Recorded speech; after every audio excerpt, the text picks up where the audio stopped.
தொடர்ந்து எந்த ஒரு நிகழ்ச்சி ஏற்பாடு செய்ய வேண்டும் என்று கோரிக்கை வைத்தாலோ, இல்ல துறை சார்ந்த திட்டங்களை முன்வைத்தாலோ, இல்ல என்னுடைய தேவைகள் இதுவாக இருக்கு என்று தெரிவித்தாலோ, தொடர்ந்து எனக்கு ஒரு தந்தையாக இருந்து அனைத்திலுமே உறுதுணையாக இருந்து நீ செய்மா நான் கூட இருக்க அப்படின்ட்டு ஒவ்வொரு நிகழ்ச்சியோ எனக்கு துணையாக இருந்து செயல்படுத்தும் மாண்புமிகு இந்துசாமி அறநிலைத்துறை அமைச்சர் அண்ணன் அவர்களை வருக வருக வருக என்று மீண்டும் ஒரு முறை அன்போடு வரவேற்கிறேன். நன்றி.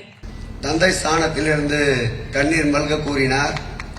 நிச்சயமாக என் உயிருள்ள வரை மேயர் பிரியா அவர்களை மகளாகத்தான் பாவிப்பேன் என்பதை இந்த மேடையிலே எடுத்து கூறி,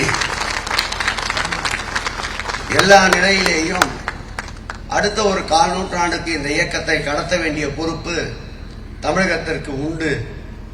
ஏனென்றால் அந்நிய ஏகாதிபத்திய காலத்தில் எப்படி வெள்ளையர் நம்மளை ஆட்கொள்ள வைத்தார்களோ அதே போல் இன்றைக்கு காவி கூட்டம் நம்மை அடிமைப்படுத்த முயற்சிக்கின்றது. அந்த கூட்டத்தை முறியடிக்க இன்னும் ஒரு 1/4 நூற்றாண்டு நாம் பயணிக்க வேண்டி இருக்கின்றது. அந்த பயணத்தில் இது போன்ற அடுத்த இளைய சமுதாயத்தை உருவாக்க வேண்டிய பொறுப்பு எங்களை போன்றவர்களுக்கு உண்டு என்பதால் அன்பிற்கினிய என் ஆறுயிர் மகள் பிரியா அவர்களை மென்மேலும் இது போன்ற இயக்கப் பணிகளை ஈடுபடுவதற்கு என்னாலும் உறுதியாகவும் உண்மையாகவும் இருப்போம் என்பதை இந்த பொங்கல் திருநாளில் எடுத்து கூறி அனைவருக்கும் இனிய பொங்கல் நல்வாழ்த்துக்கள்.